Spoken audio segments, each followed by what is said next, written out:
Still a topic of debate and one that was huge in its time, the 2012 AL MVP race between Mike Trout and Miguel Cabrera brought the old school versus new school in terms of MVP voting. And regardless of the final outcome of the vote, it brought a change in the philosophy of MVP voting for the voters and in the mainstream. So let's look at the 2012 MVP race and the impact it had. Totally sports-esque. Major League.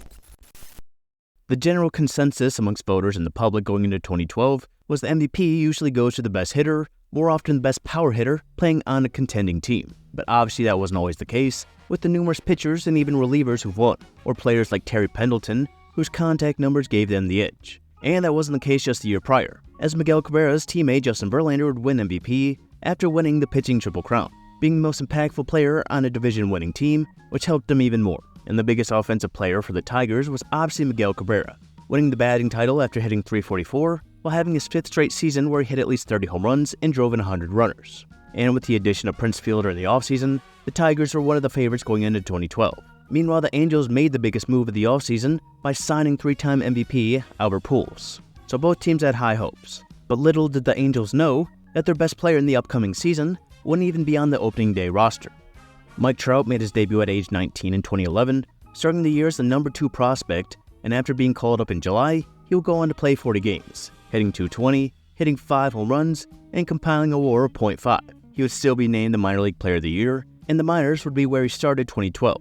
And after playing 20 games at AAA and hitting .403, he goes back to the majors. And when he got back there on April 28th, things went off to a great start for the Angels. They were 6-14, and their big offseason pickup in Albert Pujols hadn't hit a home run yet, while he was hitting .226. And Mike Trout would actually get his first home run of the season before Pujols, that being on May 5th, with Pujols getting his the next day. And that was the spark he needed, as over the next 15 games, he would hit .414 with an additional 3 home runs and a 1.212 OPS. And while he cooled down some to end May, the Angels are back at 500, a place they weren't near towards the end of April. Meanwhile, the Tigers and Miguel Cabrera were hot to start April. Him and his new teammate Prince Fielder both hit 2 home runs on April 7th, and for the 9th time, he was named Player of the Week, hitting 3 home runs and driving in 8 runners in the time. And by the end of the month, he had hit 7 home runs and drove in 20 runners, with one of those RBIs being his 1,000th, making him the 6th youngest to accomplish the feat. But to start May, Cabrera went on a cold streak. His average dropped to as low as .263, and his first home run of the month didn't come until the 15th. He will pick things up before the end of the month, but the Tigers were still underperforming, finishing the month at 24-27, 5 games behind the White Sox, and 2 games worse than the Angels. The Tigers had the benefit of playing in a weaker division, and either way, after May, the MVP talks for Miguel Cabrera and Trout truly began. June was when Trout really made his name known. He had his first career 4-hit game on June 4th, and over that week, he would hit .520 while scoring 10 runs and stealing 4 bases. And for this, he was named Co-Player of the Week along with his teammate Torrey Hunter. He would have another 4-hit game on the 19th, with 2 of those being doubles, while he scored 4 runs. And 8 days later, he would have one of the most notable games of his career. He started the game by striking out, but in the bottom half, J.J. Hardy would hit a deep drive to center that looked to be gone. That is until Trout leaped up to make one of the greatest catches you'll ever see, arguably the most iconic of his career. And he would proceed to have his 3rd 4-hit game of the month, scoring 3 runs along the way, finishing the month hitting .372 with a .950 OPS, stealing 14 bases along the way, as he would be named AL Rookie of the Month for the 2nd straight month. And at that point, Trout had an average 21 points higher than Cabrera at .336. And at the All-Star break, it was still 16 points higher, as Cabrera did have over 100 more at-bats, but Trout was still 6 home runs behind him at that point, as Josh Hamilton was 9 home runs ahead of Cabrera, while also having 4 more RBIs. They both made the All-Star team as reserves, with Trout beginning his All-Star cycle. And at that point for Cabrera to win the Triple Crown, it would take an incredible second half. And well, that's what happened. And for Mike Trout to be taken as a serious MVP candidate, he would need to continue what he was doing. And that's also what happened. 9 days after teams returned from the break came a historic day for both players. Trout scored a run in that game, and that would be the 14th straight game he scored a run in, an Angels record and a record for American League rookies. Meanwhile in Detroit, Cabrera would hit his 300th career home run, becoming the 2nd Venezuelan-born player to accomplish the feat. And his other home run in the game put him at 23 home runs for the season. And a word to describe the season for Cabrera was consistency. After the 22nd and through August, his average never dipped below .322, and it also never rose above .332.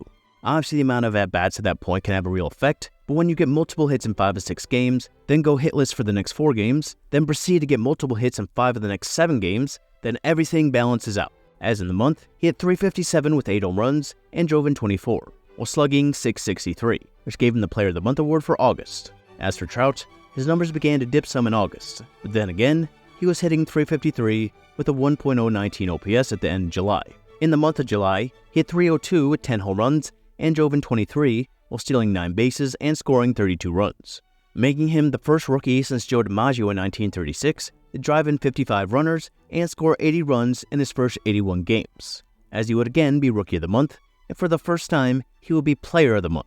As already mentioned, Trout's numbers dropped some in August, but his .344 average on August 21st gave him the rookie record for average through 100 games. He would finish that month hitting .284, hitting 7 home runs, driving in 19, and stealing 11 bases, as he was named the Rookie of the Month for the 4th time. The last rookie to do that was Ichiro Suzuki in 2001, who became the second rookie to ever win MVP that year. And at that point, Trout was hitting .335 with 25 home runs. He drove in 74 runners, stole 42 bases, and had a .979 OPS. His average was the best in the league, and the one behind him was Miguel Cabrera, who at that point was second in average, RBIs, and home runs. He was hitting .329, 6 points behind. He had hit 33 home runs, 5 behind Adam Dunn, and he had drove in 109 runners, 3 behind Josh Hamilton. So to win the Triple Crown, he would have to put up a month similar to August, and he would have to hope that Adam Dunn became the contact first guy he was meant to be. And halfway through September, he was up to 36 home runs, 119 RBIs, with the same .329 average. But now he trailed Trout by just 3 points, still 3 RBIs behind Josh Hamilton, and still 5 home runs behind. But there was a new leader, and also Josh Hamilton, really the only player who could prevent Cabrera from taking the Triple Crown. Meanwhile, the Tigers were still 1 game behind the White Sox at this point, and again, they were lucky to play in the Central, as the Angels had a better record and were 7.5 games out. But there was nothing anyone could do, and it was over these next 2 weeks that Cabrera practically won the division by himself. From the 15th to the 30th, he hit 7 home runs with 17 RBIs and a 1.067 OPS. He hit just .290, but a slump by Trout put Cabrera in the lead with a .325 average. And to finish the month, the Tigers won 6 of their last 7, and they were up 3 games in the division with just 1 series left against the Kansas City Royals. What it was going to come down to for Cabrera was hitting a home run. He led in RBIs by 9 at that point, and he was tied with Josh Hamilton at 43 home runs. In that first game, Kansas City, Cabrera would hit his 44th home run, while Josh Hamilton would eventually have company at 43 from Curtis Granderson, who hit 2 in his last game, while Hamilton could not get past 43. Granderson pulled himself out of that last game, as he said he wanted a young player to get some time. And after this, Cabrera was pulled off the field at Kansas City, and he had accomplished something not done since 1967, when Carl Yastrzemski went for the Triple Crown and unanimously won MVP. And it was just assumed, when locking up the Triple Crown and the division, Cabrera also locked up the MVP. But there was a lot of people who had a lot to say. Though the Tigers had the worst record of any AL playoff team, they rode their hot streak and immense talent to an AL pennant, and after they lost the World Series to the Giants, the talk of baseball became who should be the AL MVP. On one side, there was the traditional crowd that could explain their argument pretty quick, simply that Cabrera won the Triple Crown and led his team to the playoffs, and considering he accomplished something that hadn't been done in 45 years, there should be no doubt. On the other side, you had the people who just watched Moneyball and pointed at the sabermetrics. The word valuable is the V in MVP, and the best metric for value has been WAR, and in this sense, it's not really close, with Trout nearly 3 wins ahead while playing 22 less games. And then you could mention that Cabrera was on a playoff team, and they probably don't make the playoffs without him, which is true, but the Angels had the better record, with the Tigers being fortunate enough to play in the AL Central.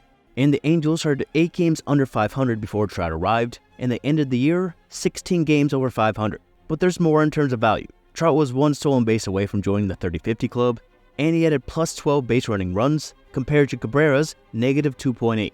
There's also the defensive side, with Cabrera having to play third that year in order for Prince Fielder to play first, and having a negative 10 ultimate zone rating compared to Trout's plus 11.4. Obviously, it's kind of unfair to Cabrera, considering the center field position gives more opportunity. Cabrera was out of position, and obviously Trout will be more effective on the base paths. But all around, Trout was more valuable. Definitely not a massive gap, but one that was noticeable and divided people. And a lot of that division was just your typical old guard versus new guard. And considering at this time the internet was really threatening old media, it added to the fierce tension. Someone like Mitch Albom said, but Trout excelled in the kind of numbers that weren't even considered a few years ago. Mostly because A, they were impossible to measure, and B, nobody gave a hoot. Today, every stat matters, from OBP to OPS to WAR. I mean, OMG. The number of triples hit while wearing a certain colored underwear is probably being measured as we speak. Another category Trout led in. Meanwhile, someone like Grant Brisbee of SB Nation said, Miguel Cabrera hit better than Mike Trout, but it was close. Mike Trout fielded better at a more important position, and it wasn't close. Mike Trout ran the bases better than Miguel Cabrera, and it wasn't close. That's the argument. There wasn't a single number used up there, and the argument is airtight. There was a bit of arrogance from both sides, and the results were going to make some people upset no matter what. And as for the actual players, Miguel Cabrera jokingly said he would vote for Verlander. As for Trout, he said he would vote for himself, which is the confidence that gave him that season and his career. But it didn't matter what they thought, it mattered what the voters thought. And the winner was